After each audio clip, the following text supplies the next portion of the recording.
Hi, I'm Dina Sofia, and welcome to my series, Movies with Style.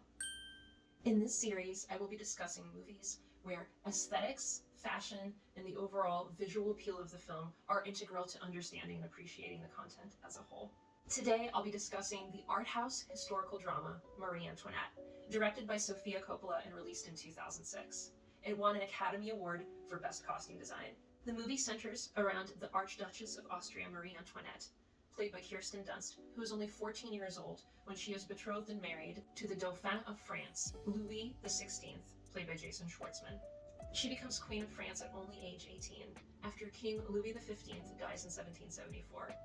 After a life of privilege and wealth and excess, we know her because she was beheaded in the French Revolution. So when I'll be discussing the actress Kirsten Dunst, I will be using Kibbe's body types and Kitchener's essences to explain why I feel that she's such a good fit to play the young queen. Kirsten falls under the soft classic body type and the ingenue essence primarily. You're welcome to disagree with my interpretation, and none of this is meant to in any way generalize other people or even Kirsten herself. It's simply meant to simplify her visuals so that I can explain how they fit into the larger visual narrative of the film. The yin is the rounded, curved, soft, lush form. Yang means when a shape is more angular, it's got a sense of power, it's got a sense of direction, it's got a sense of some asymmetry to it. So a classic is a person who has like basically an even proportion of both of these kinds of lines in their body. Kitchener essences are a way to describe the person's facial features, elements of their body, but primarily how their personality and their taste, echo parts of their features and vice versa. Baroque era aesthetic, which Versailles was, full of this kind of decor. It's very large, it's very dramatic, it's gilded and very like austere and somewhat like off-putting. And meanwhile, Kirsten is so delicate and gentle and sweet. You can see in her like rounded features, her cheeks, her dimples, her sweet smile, and just the overall girlish beauty that she has, that she looks very childlike, and she has this very like rosy blush to her looks that's very flattered by delicate rococo colors. So when we look at her outfit here, she has just this, dainty hat on her head. It's definitely like just the right size to accent her delicacy. Same with like the bow around her neck. She has like little ruffles and frills. It doesn't have this intense dramatic feel that Versailles has. And when she first arrives, we see two of the ladies of the court, gossiping about her already, and one of them looks at her and smirks, and literally she says, "Wow, she's just a child." And just to think of someone like that being used as a tool between countries, no real autonomy of her own, it's a very jarring and uncomfortable experience. The symbolism of using her delicate look, it's a very smart choice on the set designers and the costume designers' part, just everyone who worked together on the aesthetic of this film. Kind of early on through the film, we meet one of the earlier antagonists, Madame du Barry, played by Argento, and she's the mistress of King Louis XV. People gossip about her. They think that what she's doing with the king is illicit and inappropriate. Du Barry, on the other hand, seems to really not care at all. I got the impression Marie is still a girl, and she's never really learned to like self-individuate. She sees this other outsider just doing her own thing. I think that anybody would be under the influence of a person like that. Argento is probably like a flamboyant natural. In the Kibbe body types, she has a very strong dramatic essence as well. She's got very strong features, very like sharp angular lines. She has a very long vertical line, and she can look very intimidating. You don't see it like Versailles or most of the other courtiers, like these really dark, intense jewel tones. A lot of black in her outfits as an accent color. All these big purple roses, everything screams over the top. Asia wears these like dramatic reds, fuchsias, pinks, colors that, aren't really becoming for the era, and they seem really gaudy in comparison. This is a character design for Madame du Barry that is very intentionally meant to make you even feel a little repulsed. It feels a little Tim Burton-esque, and I think within the context of the film, it's even meant to have like a slight comedy factor to it, because, these people look so out of place. She looks defiant. I think that's the best word for it. After Marie meets du Barry for any purpose, her outfits take on more of that life, more of that air that du Barry's outfits have, so more intense, more bold. The best example of it is the iconic party look. So an important thing to note in terms of the plot as well is that Count Axel von Fersen becomes her secret lover later in the film, like this instant attraction towards each other.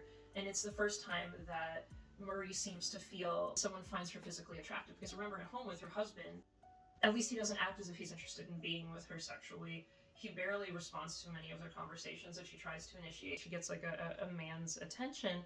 She's going to naturally like hanker for that. I think this is the perfect outfit to show like how they took essences of like Du Barry's recklessness. The costume designer crafted the design so that it's that recklessness and that edginess still plays well with Kirsten Dunst's much more like delicate, girlish, youthful features. I personally love this look on her. I think it's gorgeous. First off, like the hairstyle, drama, right? With the ostrich feather on top to add like a crazy height to her. They took what must have been like some tool or something and just used it to create just a very simple mask around Kirsten's eyes. And I love this for her because the whole look is, you know, black and dramatic, right? The dress shape is very delicate. It's still very much like of the time period. It's got like the big hoop skirt and like the delicate sleeves, the bodice, the corset's very fitted. But the color, the black that she's wearing, it's very much out of, you know, Kirsten's color palette. Kirsten Dunst is, I'm pretty sure, a light spring palette, so these like soft pastel colors, baby blue, lavender, anything creamy, you know, with like a warm tone to it, suits her. I would never say that a person can't wear a color that they want to. It's just like, are you aware of the effect that you will create by the color that you're wearing and the silhouette of the dress or whatever other piece of clothing that you're going to wear? And so this is like the perfect marriage of the edginess that we want the character to have with these like delicate elements that really play to Kirsten's beauty. That mask is just captivating to me because it gives her this like mysterious effect, kind of like in, oh my gosh, I'm thinking, I just realized that it reminds me of Blade Runner.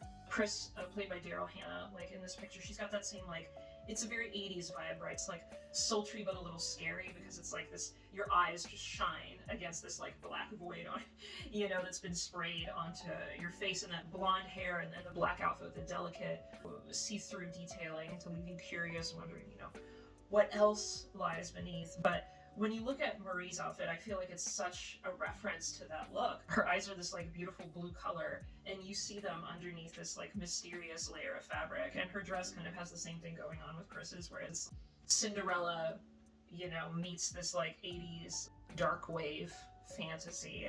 But the whole point is that you figure out how to take the essence, which obviously they were looking for something darker here. How do you marry that with the style that best suits someone who looks as seemingly fragile as she does? And let's kind of return to the plot of the movie for a second. I would say the two most important symbols in this film are the concept of travel, via carriages specifically, and clothes. In the beginning of the film, we literally see Marie gets into a carriage to leave her home country of Austria.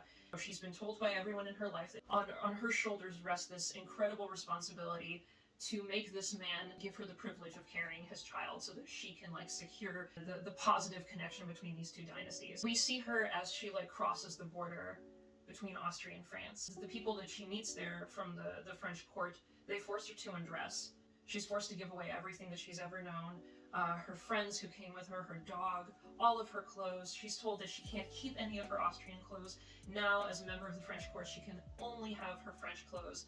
And so she embarks into this new environment with its new customs. As you might understand, clothing is a very integral way of expressing oneself. It can carry many things, including not just familiarity, but a sense of knowing who you are. And that was fairly common for children of royal blood, you know, to be forced into these arranged marriages and be demoralizing. But at that time, if that's all you've ever known, she wouldn't even have the understanding how to articulate that she was scared or she was alone. We understandably see her use clothing as a way to comfort the emptiness inside of herself that she keeps feeling because she doesn't have any like primary support figures that seem to have her best interests at heart. She's coming of age in this environment, so there perhaps is like some drama to her personality. Trying to become a woman, trying to seduce the man that she got married to, trying to like please the world by having a child. But meanwhile, like anybody, she's trying to also figure out who she is. At the end of the film, we don't actually see the beheading. We see that the French come to break down the doors of Versailles, and they've come to basically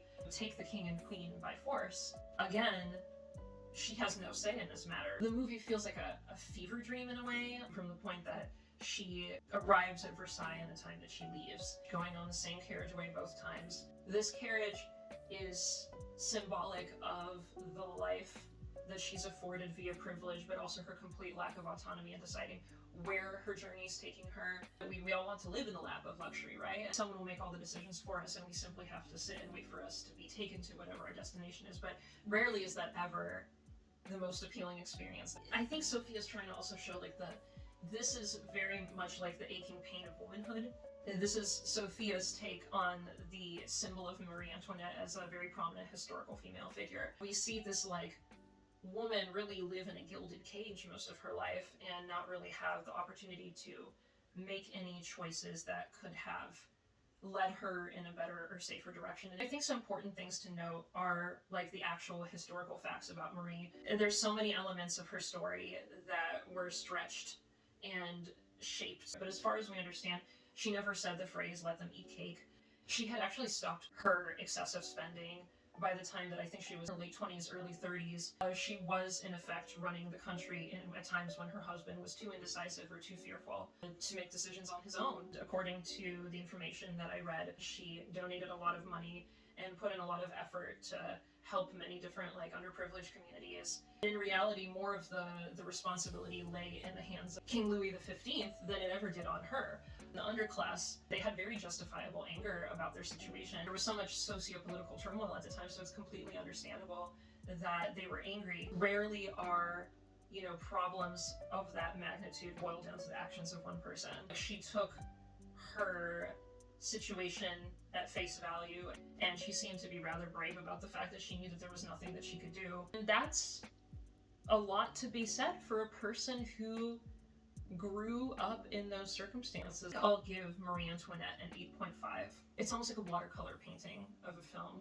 The film doesn't center around a lot of historical facts. We don't necessarily know what year it is, other than at the very beginning how old she is. We only see Marie visibly aging to some extent, but Kirsten Dunst just has this youthful demeanor, and so you're left with not really being sure how old she is when she is taken to her death. The movie is very much driven by its aesthetic. Its impact on popular culture has been, mostly for its lush visuals and soundtrack that really adds this unexpected clash between Baroque era aesthetics mixed with really rough contemporary sounds that at the time that the movie came out could have been viewed as less educated. She really does know how to create this elegant, sensual experience that feels distinctly to me what it's like to live in what we perceive to be conventional femininity. What is it like in the mind of a woman, which is what Marie Antoinette is trying to show us, that this is just a regular girl plucked out of relative obscurity who was forced into circumstances beyond her control. If we were to speak directly from the perspective of a young woman in this situation, how would she have felt? And it makes sense that time would seem to blur together because that's probably how she was really experiencing them. When I watched the film, I felt like the ending was very abrupt. She's just taken away and that's it, and there's no further discussion about, the beheading. Why not add one or two grounding details amid this otherwise ephemeral softness? That way we might feel even more compassion for the protagonist. I feel like those details of Marie Antoinette's real life are just as fascinating as the romanticization in the film, and if anything, they might add even a little bit more sympathy for this woman. But at the same time, I can understand when people say that this film doesn't have to be factual as long as it creates the mood you're looking for. I can understand that, because in a way that also echoes conventional femininity that is very commonplace in Sophia's work. And it's the very same thing that eventually the main character is vilified for, as a beautiful kind of metaphor. The framing device for Marie's story is very much that same hard to define feminine delicacy that the real life woman struggled to embody. If you're a fashion lover like me, then you have to watch it and, just enjoy the costumes and enjoy the art of it and the lushness of it. So that's all for today's episode. Please like, comment, and subscribe. Share this video with your friends if you found it interesting and informative. If you have any opinions, any thoughts about today's episode, any suggestions for a future one, maybe a movie that you'd like for me to review, feel free to let me know. As always, thanks for watching, and I'll see you again soon. Bye!